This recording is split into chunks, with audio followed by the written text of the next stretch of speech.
now. Yeah, that's perfect. Okay, that's perfect. Awesome. So I'll take over from here. So my name is Sean Collins. The invitation to speak with you all. I joke growing up in Fort McMurray.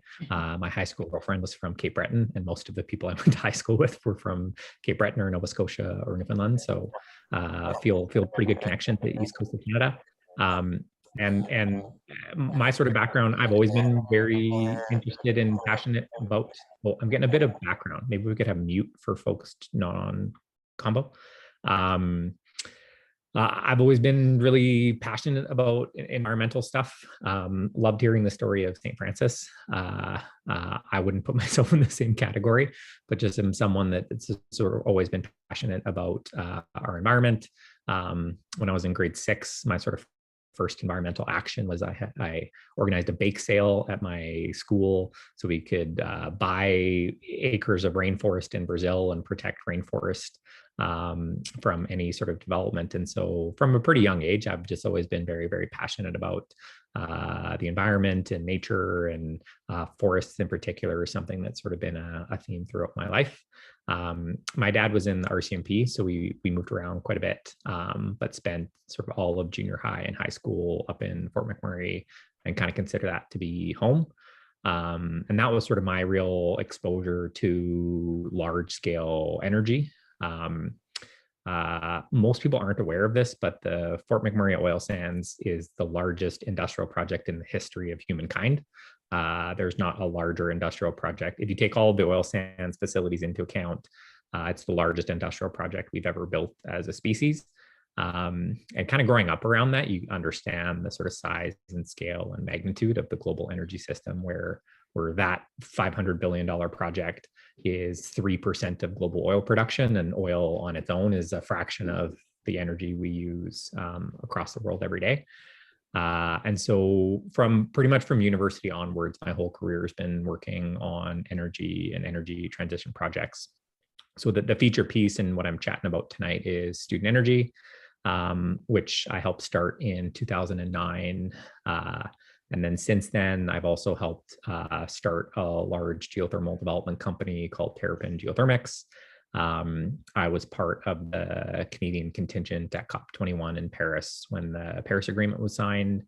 And then also participated in the Techstars Energy Accelerator in Oslo, Norway in 2019. So I lived in Norway for about 3 months.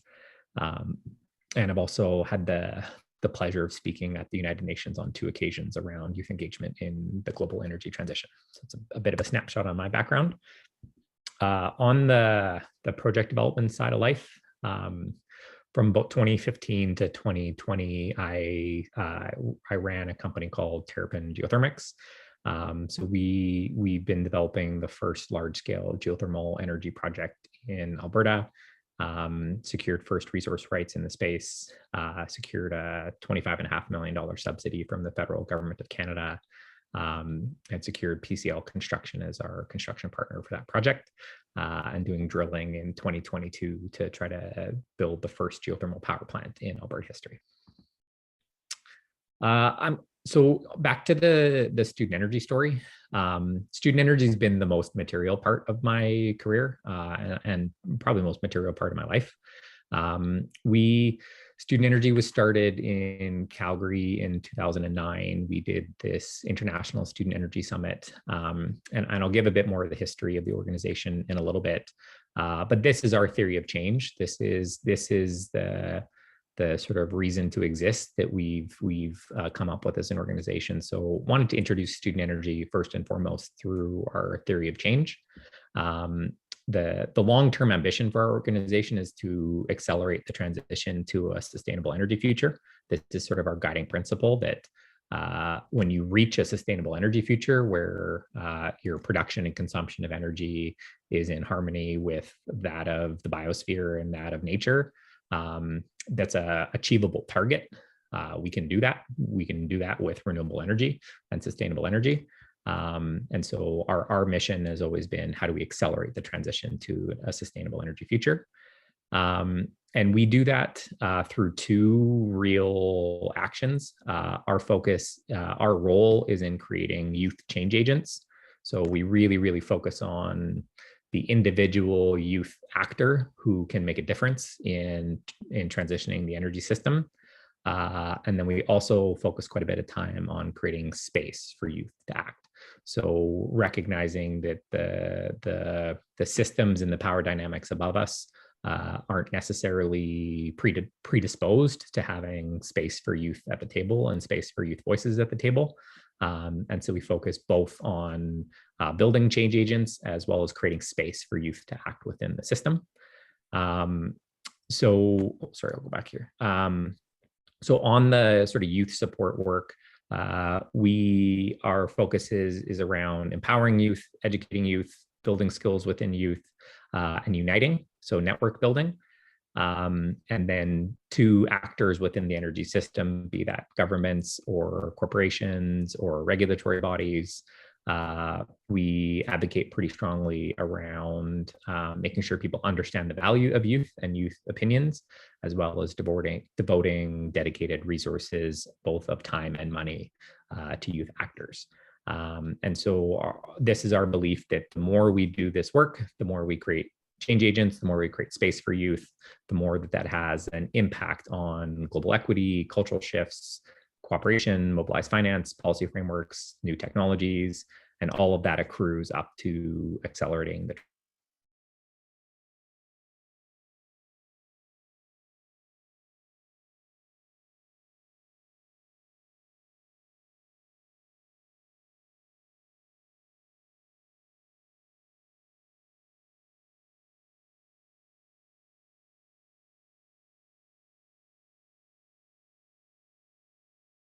but we've had about 50,000 youth participate in active day-to-day programming. And then through our website and a lot of our online work, we've reached about 13 million students to date with our program. So this is a snapshot of student energy in 2021. So we started in 2009 with this International Student Energy Summit event. So myself and my two co-founders, Kaylee and Janice, we're all from Alberta. And as we were coming through university, to be blunt, we were pissed off kids that felt that there wasn't really any forums that existed for youth to talk about the global energy transition, from the perspective of that we're unquestionably going to transition to a sustainable energy system. Especially in Alberta, we felt that the conversation was sort of dominated by trying to sort of preserve the legacy energy industry, and that there wasn't a space where you could go to talk about the energy transition, talk about it from a global perspective, and talk about it from a multidisciplinary perspective. And so we created this International Student Energy Summit. We were pleasantly surprised that we had students from about 25 countries show up to the first event, and really found that model of sort of for youth by youth worked. I've kind of been the money man for the organization since the early days, and we were able to raise about $500,000 to provide subsidies and bursaries for students from global South countries to attend and really get a diverse set of youth viewpoints in the same room. Since then, so all of the yellow dots are major events and summits that we've hosted. So we did a second event in Vancouver in 2011. Then we went to Trondheim, Norway in 2013. We did Bali, Indonesia in 2015. We went to Merida in Mexico in 2017, and London, England in 2019, and have done smaller summits in a few different countries since then. We've also now, in about 2014, we started student energy chapters at university campuses around the world. So all the blue flags are chapter locations that we have. And we actually just crossed over 50 chapters around the world in about 30 countries. And then we built out a suite of programming designed around active skill building and mentorship for youth who were trying to build community energy projects. And so we've delivered almost 400 instances of developing youth energy projects around the world. So this is kind of a snapshot of the reach of the organization so far. We've kind of maintained from the start the focus on being global, being multidisciplinary, and being balanced in our approach, and have found pretty good success in that so far. This is a quick snapshot of our reach within Canada. So being Canadian, we got status as a registered Canadian charity in 2013. And we now have, we're onboarding 6 new chapters, but we have 18 chapters across Canada. So we've got Dalhousie out east, and have a really strong base of chapters in every province in the country so far, which has been fantastic. And this is a quick snapshot just of all of the programs that we develop as an organization. So thinking about it a bit as a funnel, we try to get as many global youth change agents as possible into the top of the funnel. And we do that through a variety of activities. Everything in white is sort of the ambition. So what are educational programs, inspiration-oriented programs, network-oriented programs, empowerment, space for youth, resources for youth. And sort of over the years, we've just continued to add more and more programming that we feel is required to help youth in their sort of journey to becoming more educated, inspired, and connected in the space.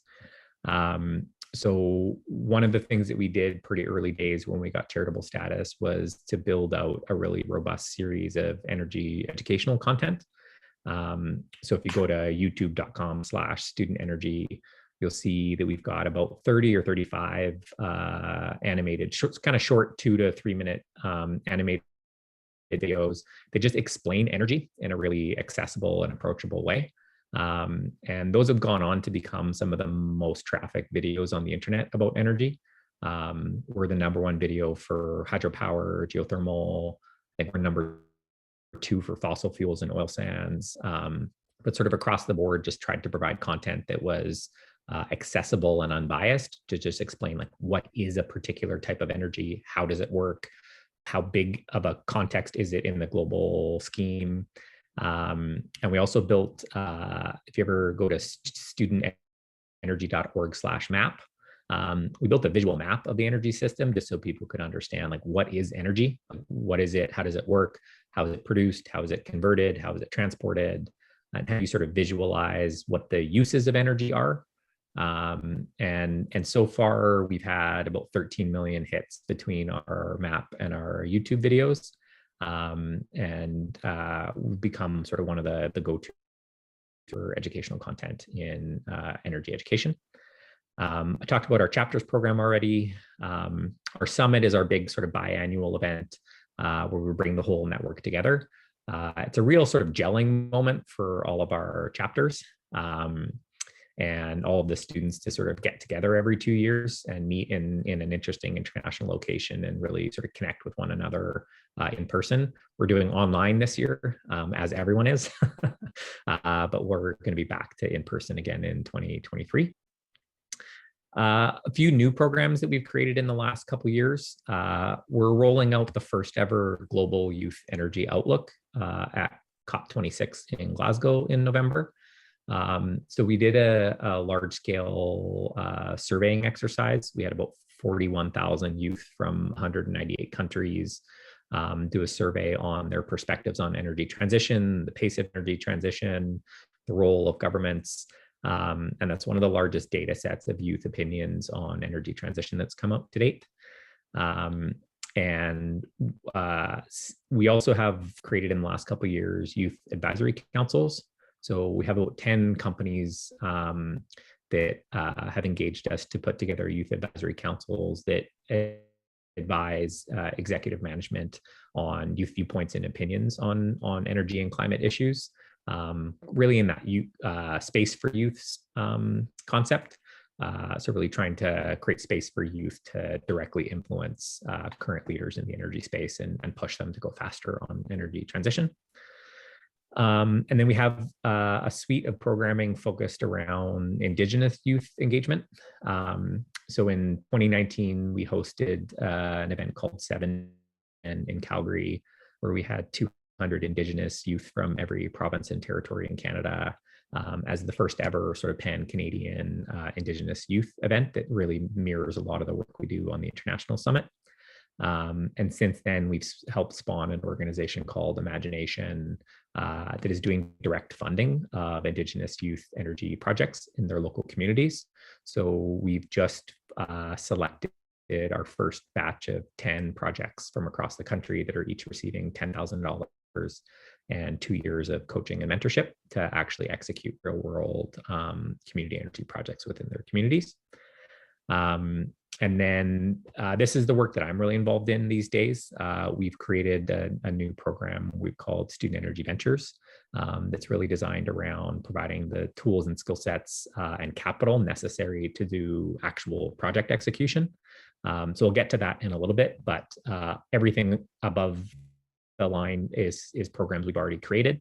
And then our guided ventures and inspired venture streams are programs we're in the process of launching.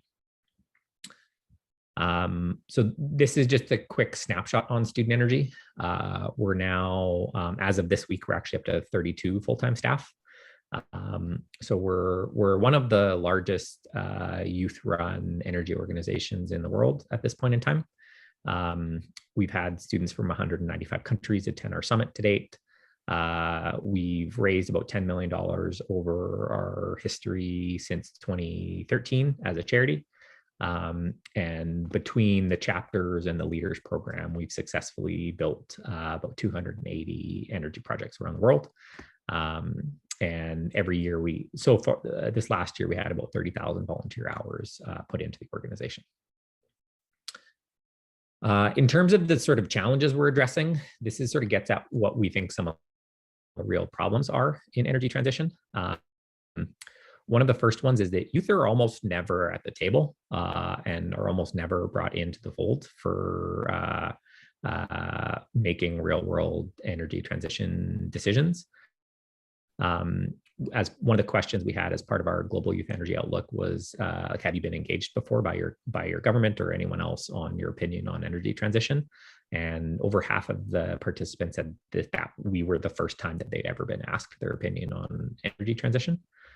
Another big one, this is something that always really resonated with me. 3/4 of youth don't have an idea on how they can contribute to solving climate change. I find that the overwhelming majority of youth activity in the space is protests and activism. And youth really struggle to find how they can meaningfully make a difference themselves, like what can they do to accelerate the transition. And so we think that's a pretty scary number, that you have generations that are incredibly passionate about this issue, but overwhelmingly don't really know how they can make a difference.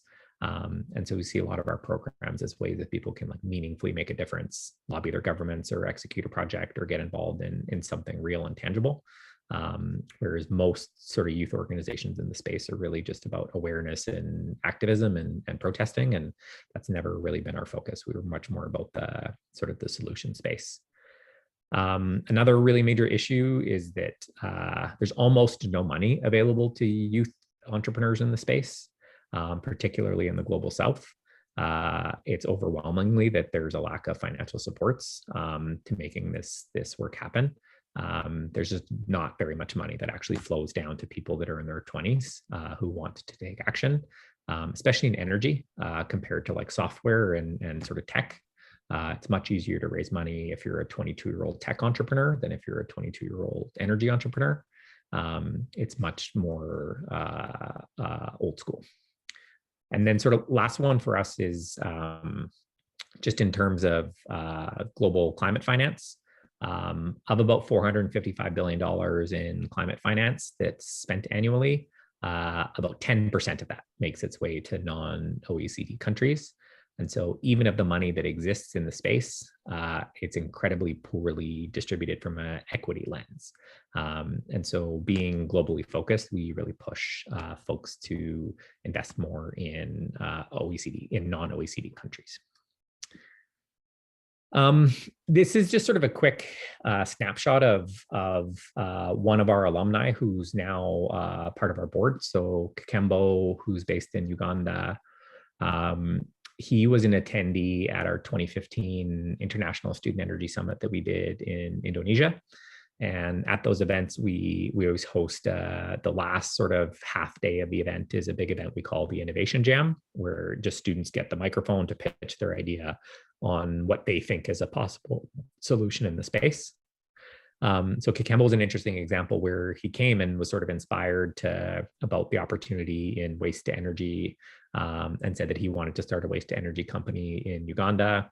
So he pitched that at our event in 2015. He developed, he worked on it for a couple of years, and didn't really receive any investment or mentorship. One of the programs we've started is called Greenpreneurs. He participated in that in 2018 and was one of the winners that received funding, as well as about a year worth of coaching and mentorship. And now he's at the point where he's got about 200 customers.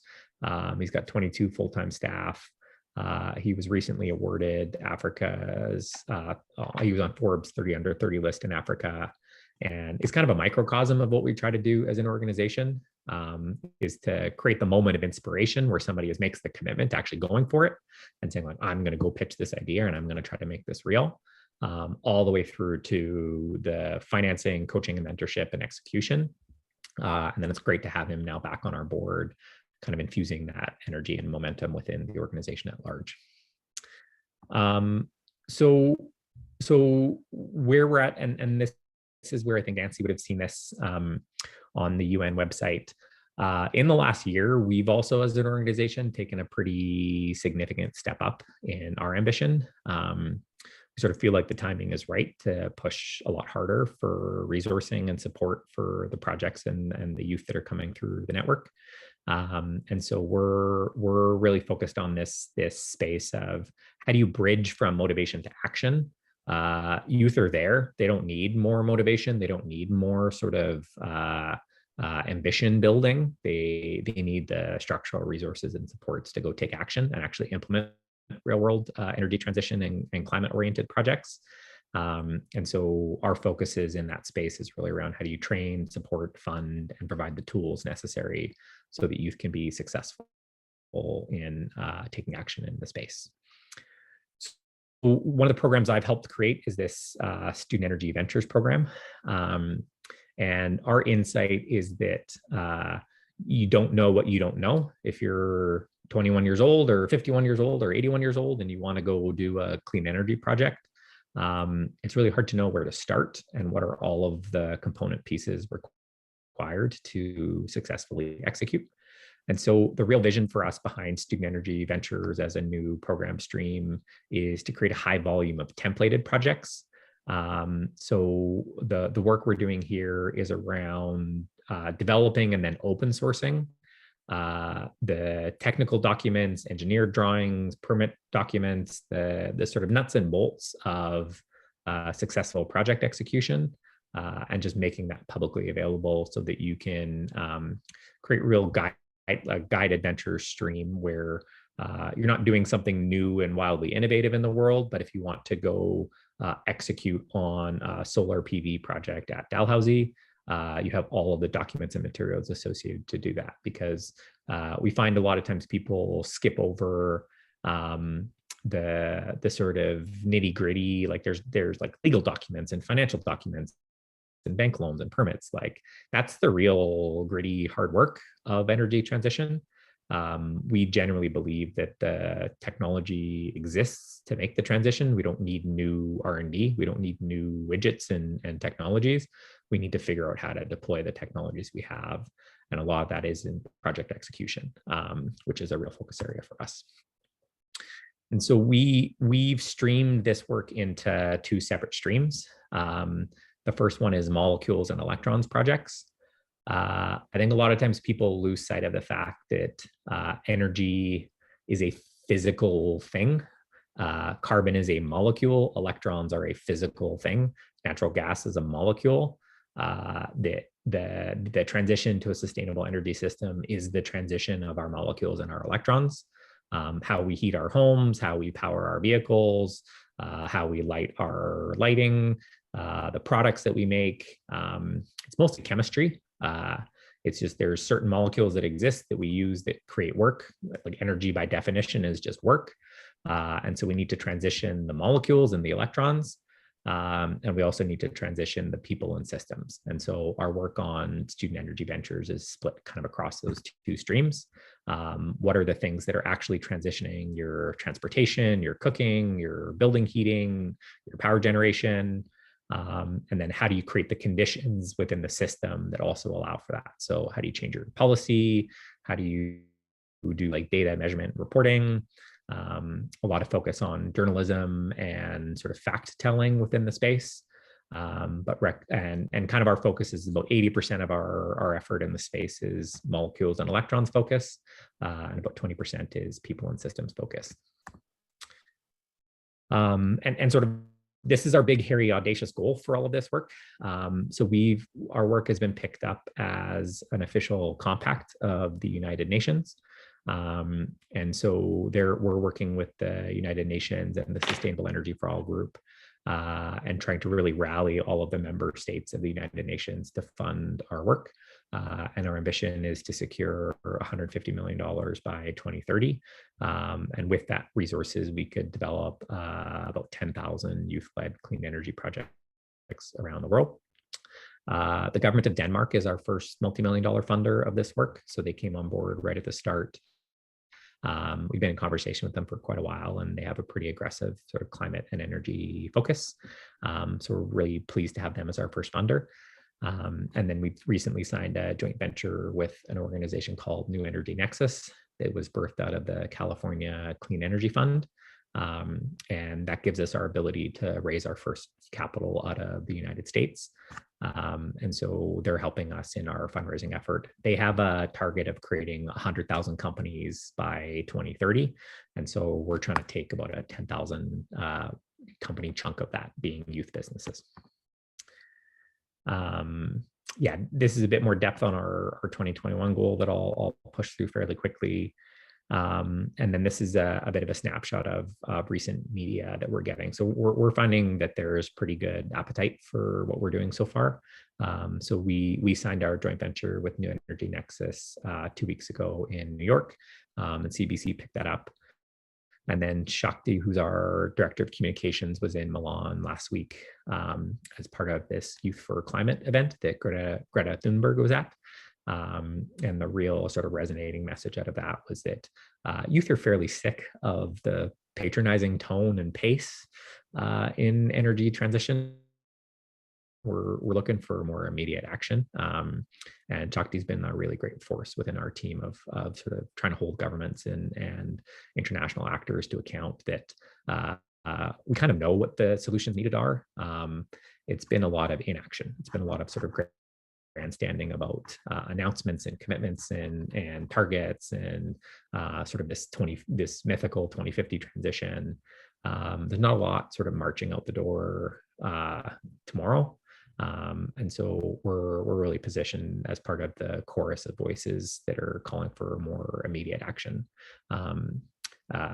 It's sort of the only scientific pathway. If we're ever going to hit like a 1.5 or even a 2-degree target, we have to transition right away. We don't have the luxury of time.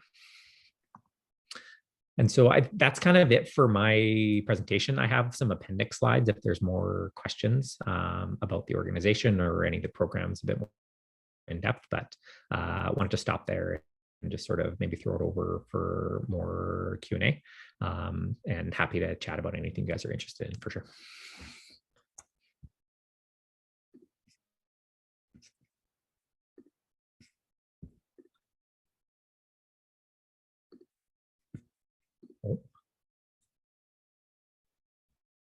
Anyone interested?